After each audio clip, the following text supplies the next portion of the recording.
welcome to the Catholic Forge, a conversational podcast where we gather to explore our Catholic faith and discuss how it forms our lives.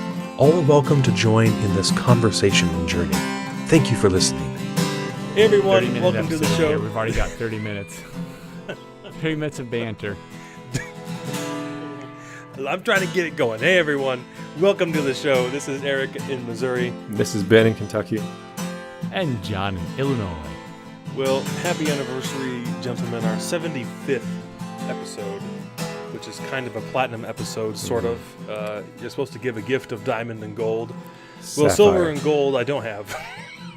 Listeners can send any of that to the Catholic Forge. Yes. Anytime.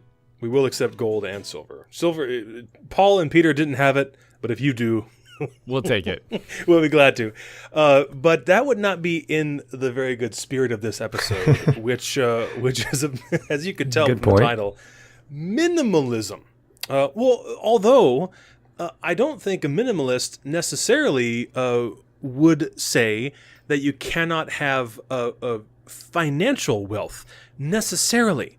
It's just how this money is used and your positioning towards what you buy, how you buy it, how often you buy it. Anyway, this all came from Ben, sort of his inspiration. So Ben, throw the seeds out and let's see what we can do here. Well, yeah, for me, encountering this idea with that title to it, minimalism, and I did not do my research to see when that term first was coined or when it started getting used, but I know the Smurfs came out. Yeah, maybe. I know I've been hearing it for at least 10 or 15 years in some form, but my sister had seen this documentary that's on Netflix by that title, Minimalism, and then I had it in my queue for a long time, and me and Alice finally got around to watching it sometime last year, and I was pretty interested by it. Just a couple of young guys talking about how they had drastically changed their lives from the corporate world, making a whole lot of money, basically living for their possessions and their next purchase and that kind of thing. And how they both had circumstances in their life that kind of opened their eyes to the fact that lifestyle wasn't bringing them happiness. And they did a drastic overhaul. I mean, pretty much the opposite of living with few possessions as they needed. But I've got the two guys that are kind of, there's a group of people on the internet, but two that are really spearheading this modern movement of minimalism today. Their names are Joshua Fields Milburn and Ryan Nicodemus, which their story is kind of cool. They're best friends that go way back. So it'd be kind of like if you and John had the opportunity to make a documentary together and kind of share on a journey of something. So on their website, which is theminimalist.com, minimalists with an S, plural, they said they don't like to condense things at the risk of losing meaning, but if they were forced to have an elevator pitch for minimalism, if somebody forced them to, they've got this little definition on here. Minimalism is a lifestyle that helps people question what things add value to their lives. By clearing the clutter from life's path, we can all make room for the most important aspects of life: health, relationships, passion, growth, and contribution. So that's kind of their nutshell. Mm-hmm. You can see this is a trendy theme too. You see the tiny house movement, and it seems to be a common theme.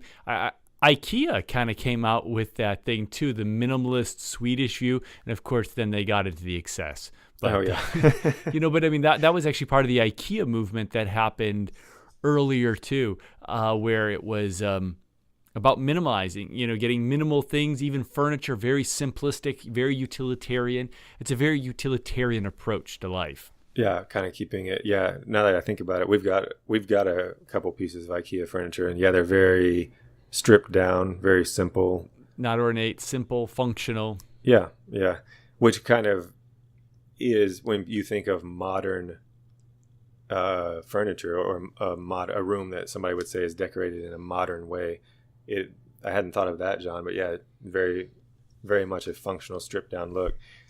And some numbers that I did look up just that kind of, I was wondering, why is this idea appealing to so many people? Because I think a lot of us do have that feeling that word, the American dream, it's tricky because it can be a good thing or it can be a bad thing, or it can be both, something that was good at one time for you, but then you're noticing, it's not all it's cracked up to be. And on Forbes.com, I found the number that the average house today is 80% larger than a house in the 1940s. Mm-hmm. So when you consider the human race, we have not changed or evolved or drastically. Nothing about our person has necessitated a house 80% bigger than just... The Bread Enrichment Act, which took place about the same time, actually caused people to grow. I'm not kidding. The Bread Enrichment Act actually caused people to grow on average. I think it was like 4 or 5 inches taller than they did before that. So maybe that accounts for the 80% there you go. Increase in size of the house. In vertical. Yeah, verticality. They're 80%. That's funny. Everybody's got a little skyscraper in their yard, yeah. They mentioned in the documentary. Did you mention the documentary yet, Ben? Yeah, that's where I was introduced to the idea, yeah. Oh, yeah, thank you. So in that same documentary, Minimalism, a documentary about the important things, I think that was the I forgot to mention the subtitle. So in it, they had mentioned some survey. I don't even know if it was really, sourced or whatever, but that this survey had been done using heat signatures to follow people around their homes, and they found that on average, a family of 4 only used like 15% of their home or whatever it was. Like just the bathroom, the kitchen, and the bedrooms.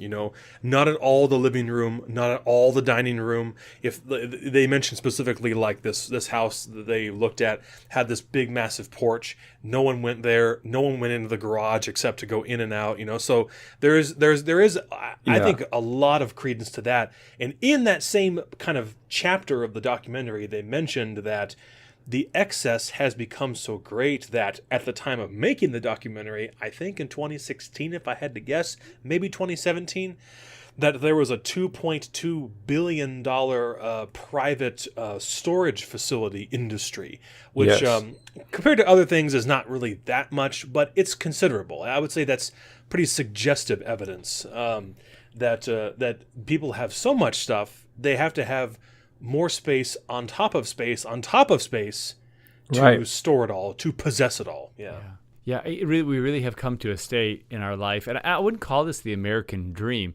The American dream would be being able to have a good job that provides for your family and be able to buy the things that you need.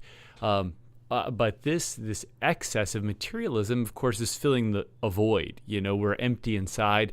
And I mean, we've all ordered that package from Amazon, and man, it arrives, and it's just delightful. It's so exciting. That package gets there. I open it up, and I'm like, what can I order now?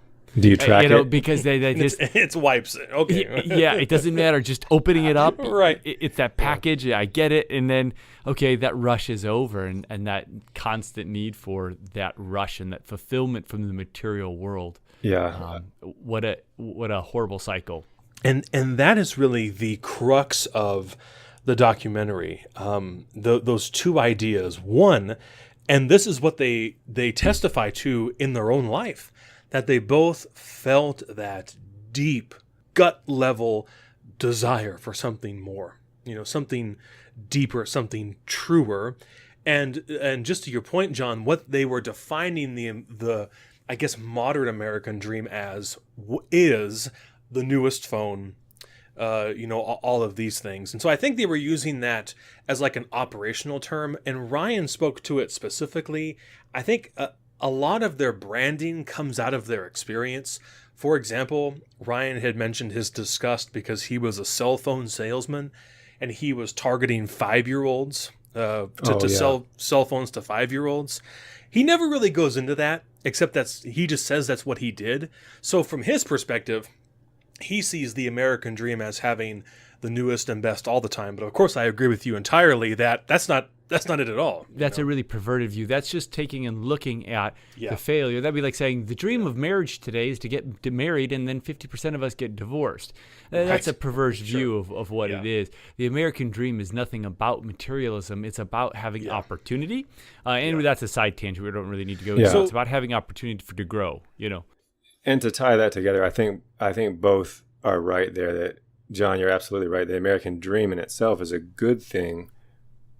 But it's easily to pervert, Yeah, and what happens is, capitalism is all about creating new markets. Once a market is tapped out, you've got to create a new market. Yes. So once the majority of people have achieved, say like in the 1940s, not everyone was hitting that American dream, that just, having a house, having your needs met. Now more and more people are. So the marketers are like, okay, well, this guy's already got the necessities met. He's living the dream. How do we sell him more on top of that? And then they've tried to, just like you said, they've perverted the term to make you think you haven't arrived yet. Like, oh, no, you're still a little under the bar. You got to get a little higher if you really want to be happy. And I think, Eric, so that's kind of back to you. That's kind of in the documentary what they're getting at is the bar for the dream, the lie in our culture, it keeps getting raised on you. Yeah, it keeps shifting it.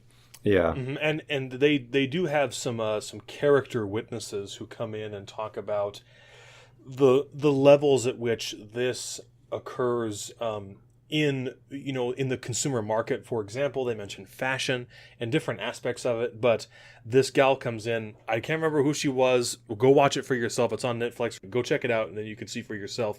But she mentions that in the old days, the 40s and 50s, there were 2, maybe 4 seasons, right, in the fashion world, summer, winter, fall, spring, whatever it is, okay? Or even in the more generic, there was warm and cold. That was it. And she said, again, in 2016, whenever it was, that the fashion industry is currently operating under a 52-season cycle right now. So the idea being that as soon as you go out and buy that outfit, when you come back to the store next week, there will already be something new for you. A new trend, yeah. And they're testifying to all these, all these articles about like Macy's and stuff shredding their clothes and throwing them out to drive that machine, that consumer machine. So that's, in a nutshell, that's what these guys are getting at is why are you buying? What are you buying? And do you have a sense, as they did, and they harp on that a lot. That's what I was kind of saying beforehand is all these people are kind of saying the same thing over and over and over again is, do you feel the hunger?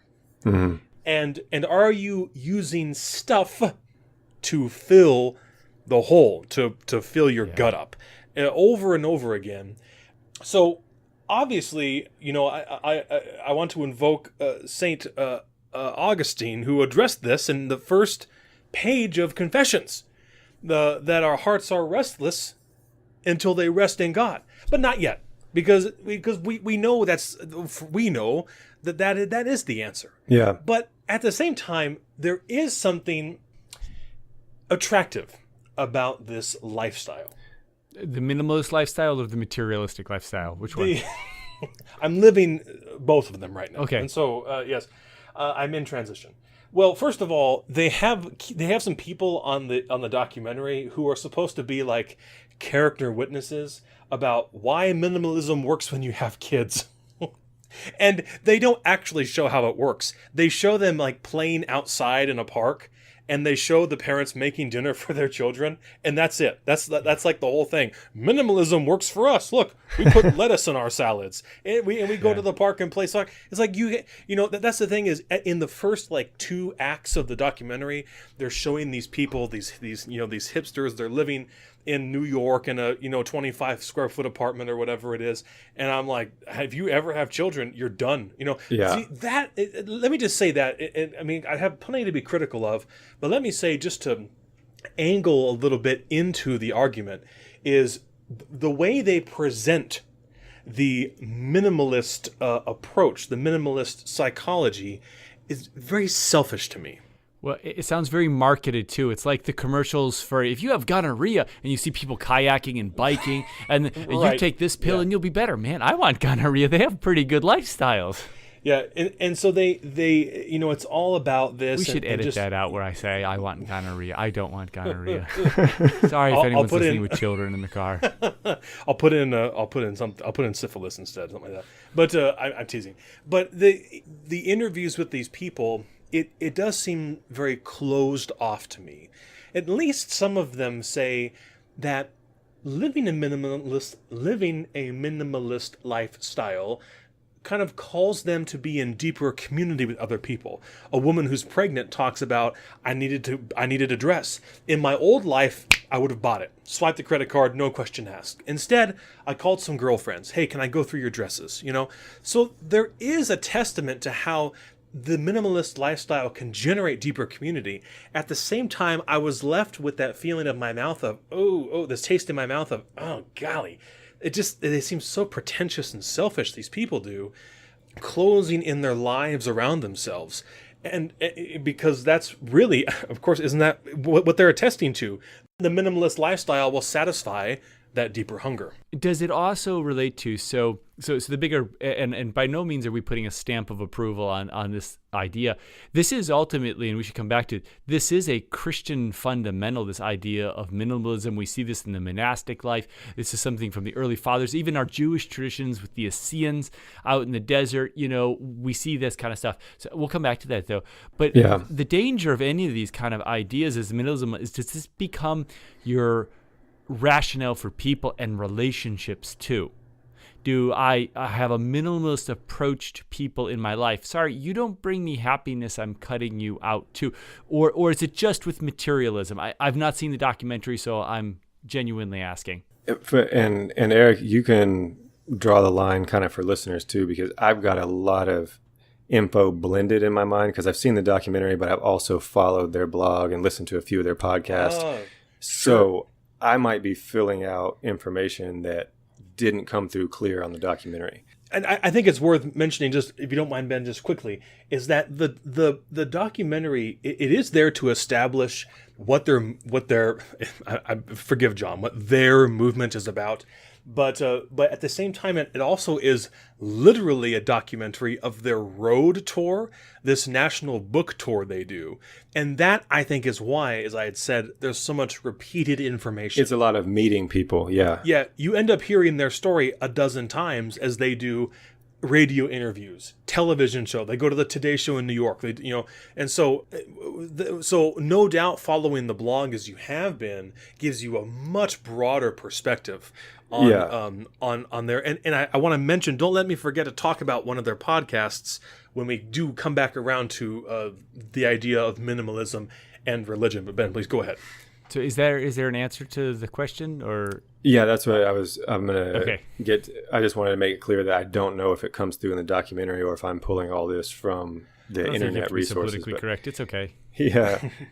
So the main guy, Joshua Fields Milburn, he's very clear that for him it's about his beef, his bullseye is on material objects and anything that is getting in the way. For him, it's actually very much about strengthening relationship with people by getting rid of all the excess and clutter that comes with the possession chase or the possession hunt. Mm-hmm. And actually he cites out a big motivator for him is all the money he now saves by not over shopping and overspending. It allows him to contribute more to charities. And so his enemy, like I said, it's the stuff. It's directly stuff. Okay, so it isn't a whole philosophical approach to all elements of life. No.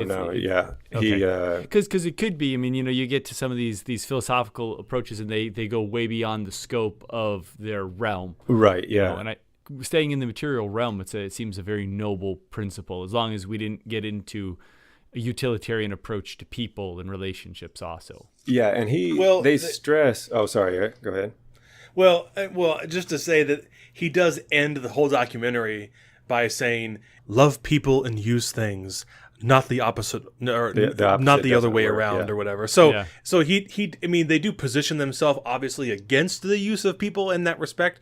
And again, that's I'm sorry if I'm getting the names mixed up, Ben, but that's what one of them said, is that he went through this, again, selling the cell phones, where his job was to exploit people, right, and their persons and their relationships to get ahead in his occupation. So they're definitely trying to stay away from that. That being said, the documentary itself reaches out into a lot of other regions of the human experience, even if the two of them, the minimalists themselves, do not directly address those things, which I can explain more later if you want. And to kind of like on Eric, what you were saying about just the brevity of the documentary and it not really, I think you're absolutely right.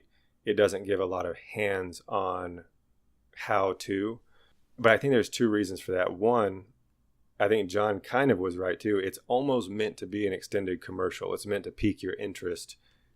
I think with the knowledge that it's an infomercial. Yeah, with the knowledge that if you're interested in this idea, thanks to the big world of the internet, you're going to dig deeper on your own. You're going to do some reading. You're going to figure it out. And I think the second reason is I know in the reading I've done, at least, if not in the documentary, they stress that this isn't going to look the same for everybody. They couldn't give a how-to because you're minimalist for the Thompson household and minimalist for the Lacasse household might be two different things, because it really comes down to your, unlike a... What are the things that bring you happiness and joy? And for Eric, that might be video games and music, and for somebody else's house, for our house, it might be animals and things like that. So right, absolutely. yeah. So and even sorry, Ben. I'm sorry. I've interrupted you twice. No, just one example that comes to mind is then they even stress, if something truly brings you joy and happiness, don't get rid of it. Like if you love your huge book collection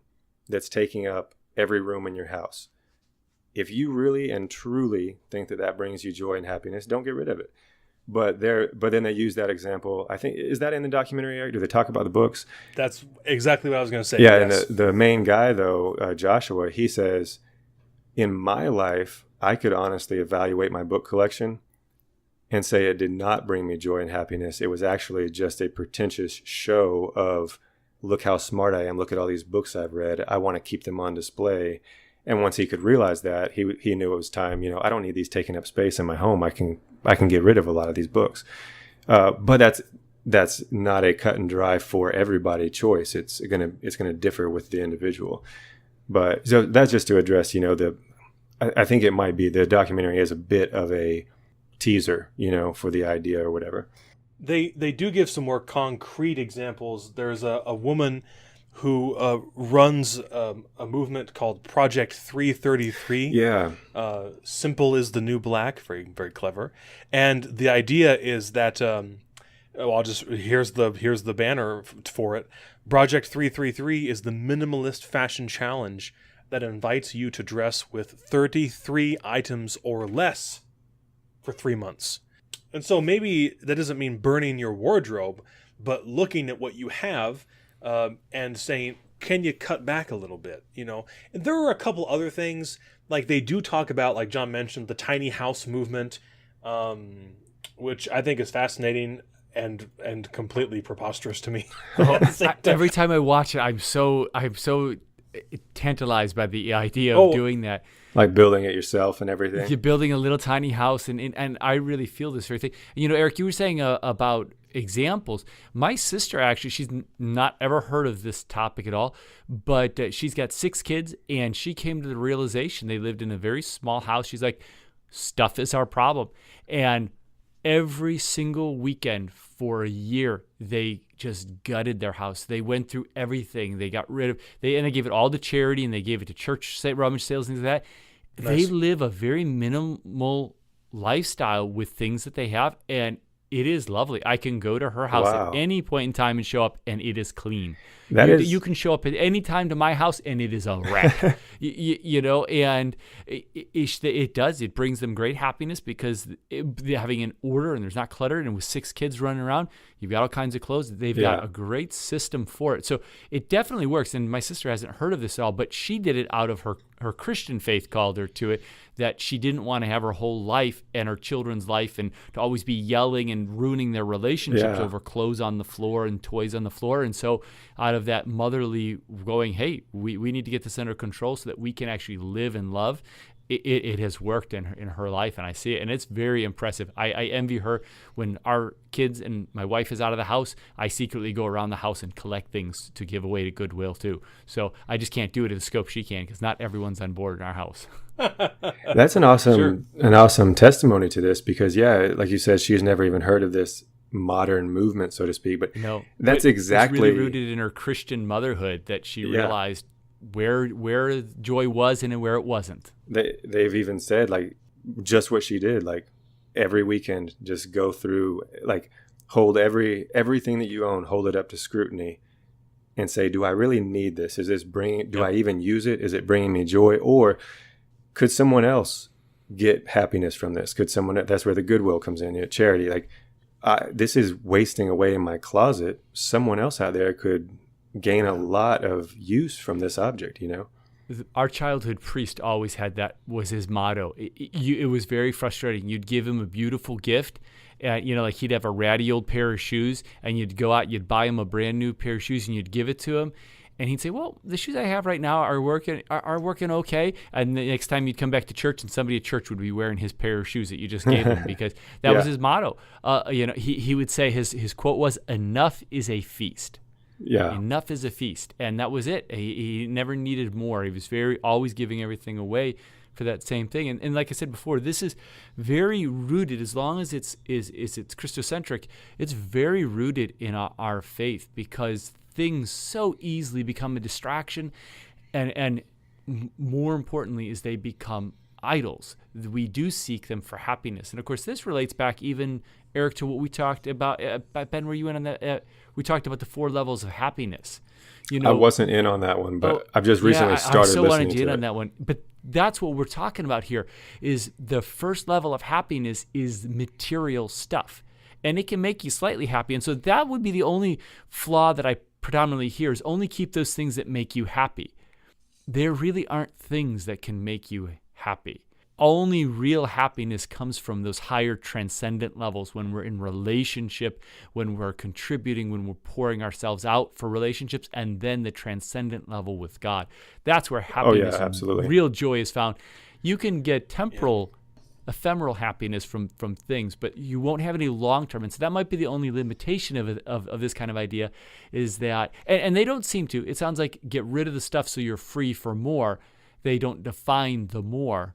But happiness is never rooted in possessions, and that's very, very, very much in our faith, an idea. And that's where the more, where they leave it very, very open to be individualized. For a Christian can adopt it so easily, because, like you said, it's from our heritage to begin with. But they've just kind of secularized. Yeah. So for me, the more is, get rid of the clutter that's in the way to make room for the things that are really important. Well, for me, that's my prayer time. That's my faith. That's charity. That's freeing up the money to do something better and more noble with it. And I think the interesting thing is, even though this is kind of cropped up as a secular movement, it goes back to what the church has always taught, that wherever there's a nugget of truth, that's the Holy Spirit. It doesn't matter if the person uttering it knows that or is crediting God with it. Truth can't be spoken separated from God. You know what I mean? Like, just like what the church teaches about the world religions, same thing. Any nugget of truth. So true. When you dive into that truth, Ben, you're right. That opens the door for people to go, what is the more? And so, this is a proto gospel kind of, it's before the gospel. When we hear this message, it disposes us to recognizing that there is a deeper, that there's a beyond this material thing. And so that could be very healthy. I don't know enough about it to say what are the other applications. My fear would be is like many of these things that it gets taken to an extreme, and we start eliminating persons or things like that from our lives. And sometimes the annoying people that don't bring us happiness are there because they're part of our salvation. We're part of their salvation. And so happiness is not the goal of our life, either, in the sense that there is suffering, and there is important suffering too. Yeah, and you hit the nail on the head earlier, that the danger, the definite danger of this being taken to a extreme is utilitarianism. I mean, absolutely. And they try, these guys that do the documentary, in their writings and their essays, they try to warn against that. They try to rein in. I'm sure they've already encountered some like really zealous followers, that I feel like anytime you're involved in a movement or kind of start a thing, you always get those fans that like go way crazier with it than you ever intended. Apply to every aspect of life instead of the realm which it properly seats. Right. And I've read in some of his essays and blog posts and stuff that he's like, hey, no. Like, that's not what this is all about. You don't have to burn your car and like, sell your children and all this to go live in a hut. Like, you're taking this in the wrong direction. But you see, I think that those gestures, in a way, are people's response to try to get at what they don't even get close to in the documentary, and that is what deeper happiness really is.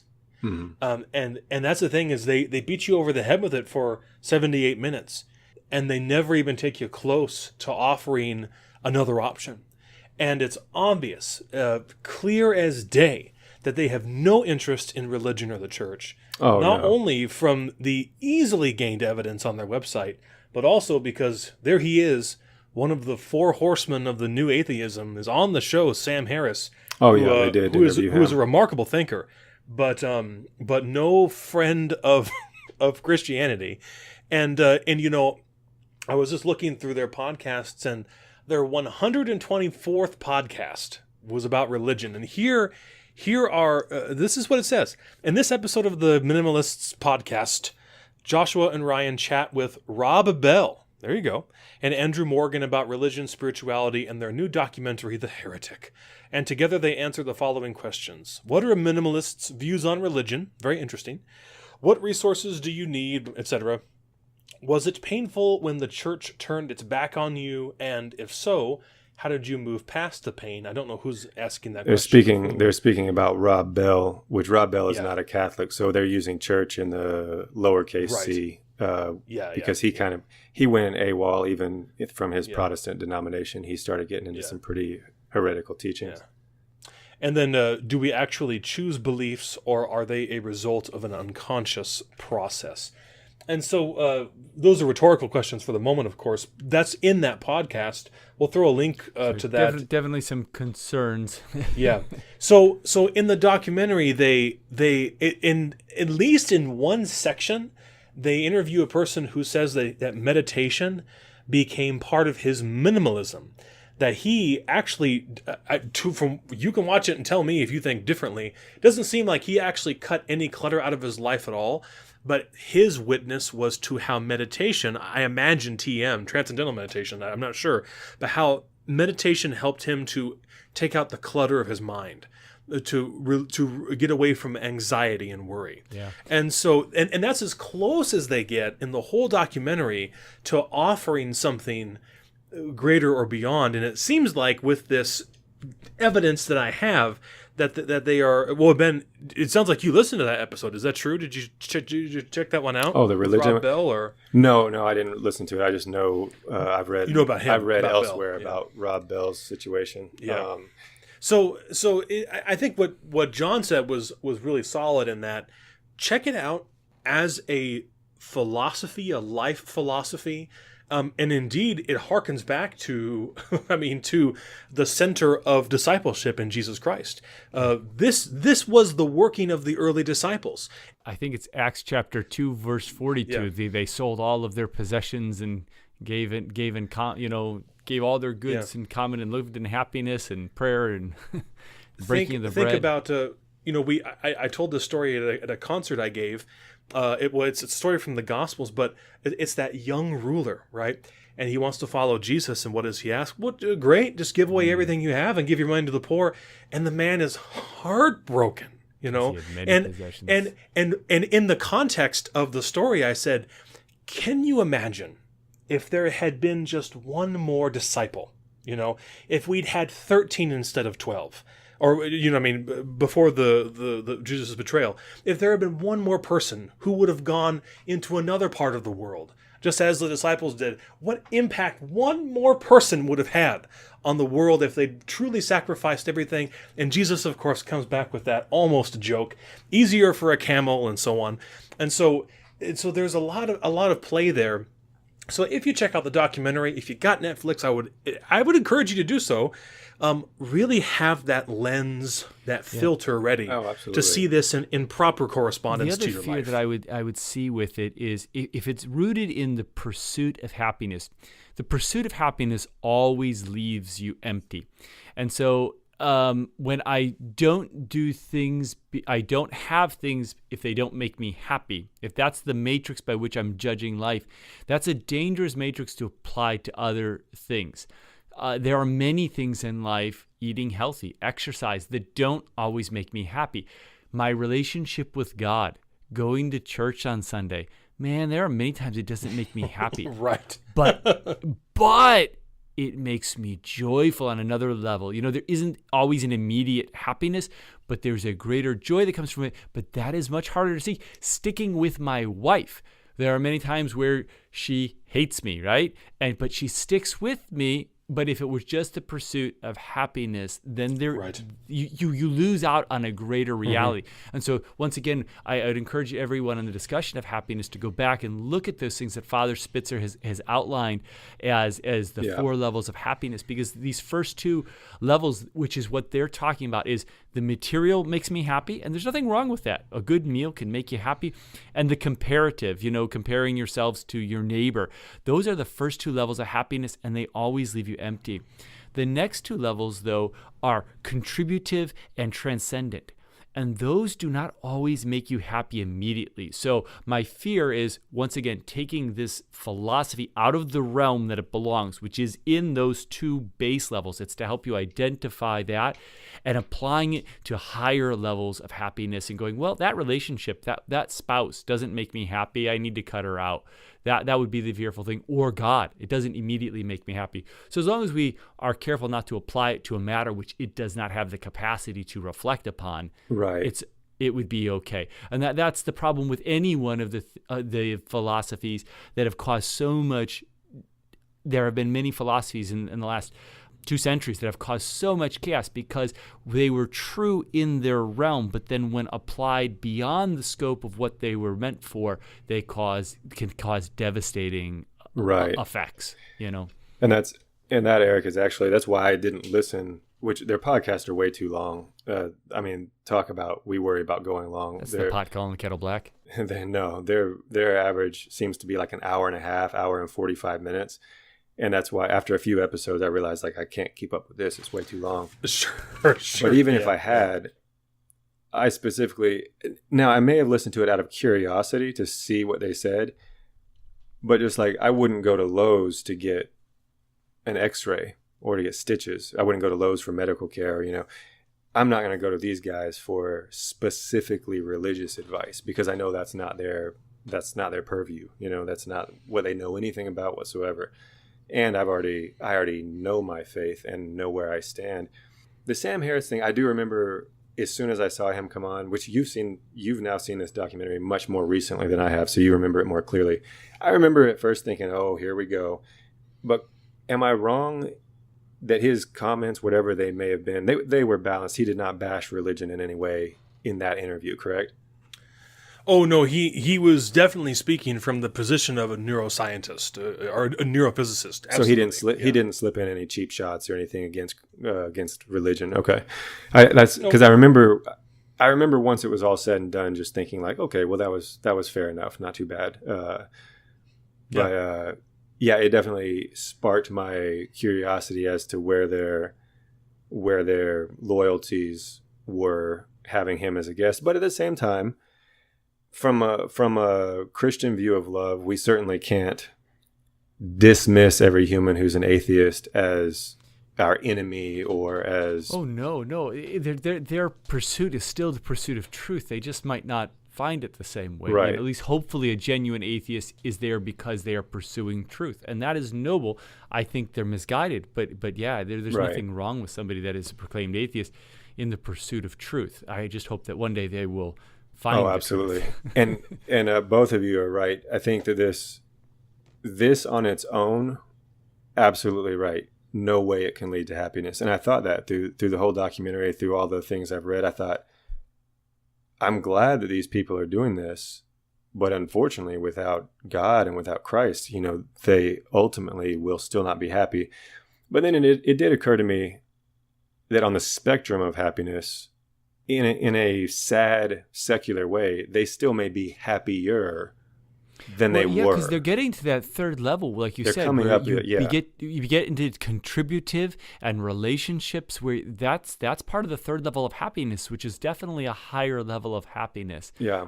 When you get into that contributive state and relationships and meaningfulness. So, and I think you said it well. This is earlier that when they clear away when people following this in its realm can clear away some of the clutter for their life, and that does open their ears up. It helps turn the noise that's in their life down, and when the noise, the chaos that's turned down in their life, we are more likely to hear the voice of God, that quiet whisper that comes in the stillness, And so there is great hope for this movement, that it is a precursor for the gospel in a sense.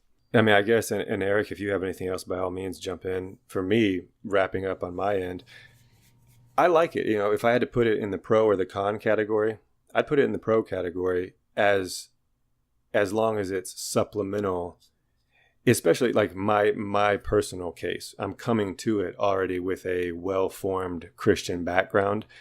So then I can take these ideas, pick all the nuggets of truth out of them, plug it into my Christian lens and faith, and actually come out a stronger Christian for it.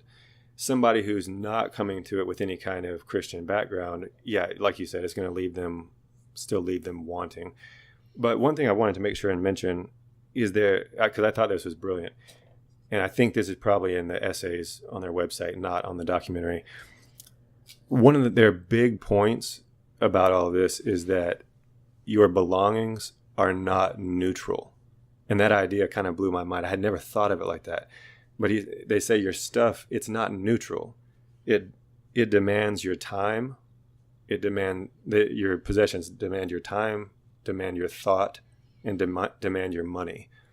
So that's why they're stressing taking stock of all of them, because all of these things sit in your house.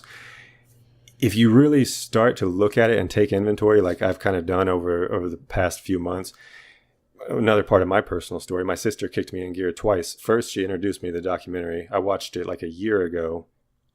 Thought, oh, that's interesting. I think I might have grabbed 2 T-shirts out of my closet and given them to Goodwill and then lost steam. Well, then she forwarded me an email or one of their blog posts and said, hey, I thought this was interesting. Thought you might like it. And this was just 2 or 3 months ago. That's when that particular blog post really got the fire going. That's when I did like some major cleaning out of stuff that I'm talking stuff that I had moved from other houses, knowing that I didn't use it, or in a clothing case, knowing I didn't wear it, but I actually took the time to box it up and move it to another town with me, only to unbox it and find a place to put it. And that's just insane. You're preaching to the choir now. That is just insane. So that's when I really did the clean out. Like, okay, this does not come with me again. This is done. Yeah. So it really does, though. It helps that clarity of everything that you own. At some point, it's demanding little moments of your time. Like, oh, time to reorganize the closet. Oh, the garage is a mess again. And over the course of a lifetime, that's a lot of minutes or hours or even days just thinking about your stuff and what to do with it and how to handle it. And for me, that was one of the biggest takeaways, is just freeing up that time, and once you change your attitude towards things and belongings, then that's when you stop bringing so many of them into your home also, which means you're not spending as much of your hard-earned money on new possessions in hopes that, like you said, John, about the Amazon package, in hopes that they will make you happy when you open up that box. And then all of a sudden you've got more money in hand to do something better with. Yeah, do something. Go on a vacation, spend time with your family. Use the money to do things that actually help you build relationship instead of just clutter your house. Yeah. Let me get that last word, and then we'll get. I know we said a minimalist episode should be under a half an hour, but I'm gonna take at least 15 minutes. No, I'm teasing. Just to be sure. First of all, I give him a recommendation, and I would recommend again that you check this out.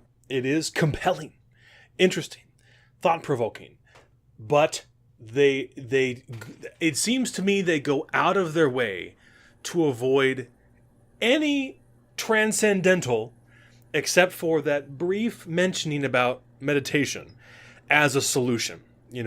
Even when whatever his name is, I'm so sorry, blonde guy, I'm just not good with the faces. Yeah, the blonde guy. That's Joshua. Yeah, with Joshua. Talks about losing his mom and going through a divorce in the same month, and this life crisis, and there's no mention of prayer or religion for comfort, but it is of the highest interest to us because, as John said, and as I think we agree, that the pursuit is really great. This just cannot be the terminus for what you would define as happiness or joy, and so that's why what was frustrating to me is in the first 60 seconds of the documentary. When Joshua starts speaking, and I had a hunger for something deeper, and of course, everybody's got a hungry heart, and then St. Augustine and Bishop Barron are in my head, and I'm like, I got the answer, I got it. It's not what you're going to talk about in this documentary, but I have something for you. Just that right-mindedness, that seeing it in the right perspective in relation to the other things in your life. That said, it just happens for me. I don't know about you in your parish or wherever you are listening, but we're about to have our big rummage sale. John, they do a big rummage sale to support the youth group every year. They do between like $5,000 and $10,000. Wow. To bring in. Yeah, it's obscene. The amount of stuff. I mean, we're talking about like at least some people in the community are taking this approach because the amount of stuff that appears in our parish center overnight. I'll send you a picture. I'm looking around my office here and thinking, well, do I really need that, U571 DVD I've had since I was a junior in high school? And do I really need all the copies of Lord of the Rings? That's a rhetorical question, but I'm teasing. I was going to say, Eric, hold on here. Don't go crazy. We're allowed to keep those things that make us happy. Don't get all crazy. Right, Mike. Yeah. So I really appreciate the documentary for that refreshing of mind, that and this conversation for bringing that back and saying, Ben, I thought you framed it really well from that essay. If it's an economy of time, how much more are you willing to sacrifice for stuff? Mm-hmm. This has been the Catholic Forge. Here we are, 75th episode. Thank you very much. Thank you for listening. We'd like to close, as always, with a prayer and a blessing. May God the Father, God the Son, and God the Holy Spirit bless you, guard you, and lead you to eternal life. In the name of the Father, the Son, and the Holy Spirit. Thank you for listening to the Catholic Forge. We hope you've enjoyed this episode and will leave us a positive rating and review wherever you listen. How about 5 stars? Well, I was going to say how about 1 star for a minimalist approach, but no, still 5 stars. 5 is the minimum that you can put. We'll do it that way. And you can help out the show in a big way by sharing it with your friends and family.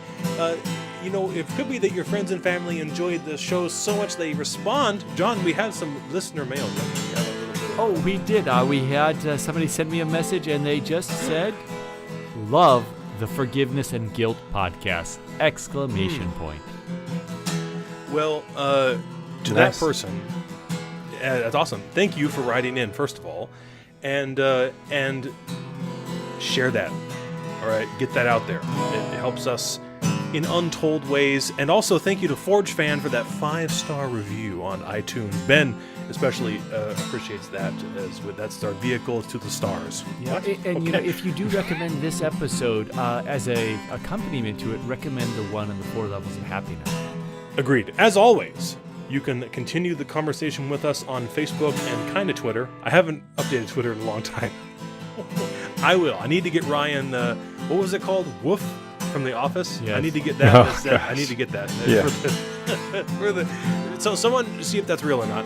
And to get a hold of us, you can reach us at thecatholicforge@gmail.com for more information regarding the podcast. Visit our website, our very minimalist website, at www.thecatholicforge.com. And we especially thank our frugal wives for their continued support of this project. And we thank you very much for listening. But I mean frugal website in a good way. It's just our minimalist website is very simple. There are no baked-in ads. It's too late. Ads. They've stopped listening.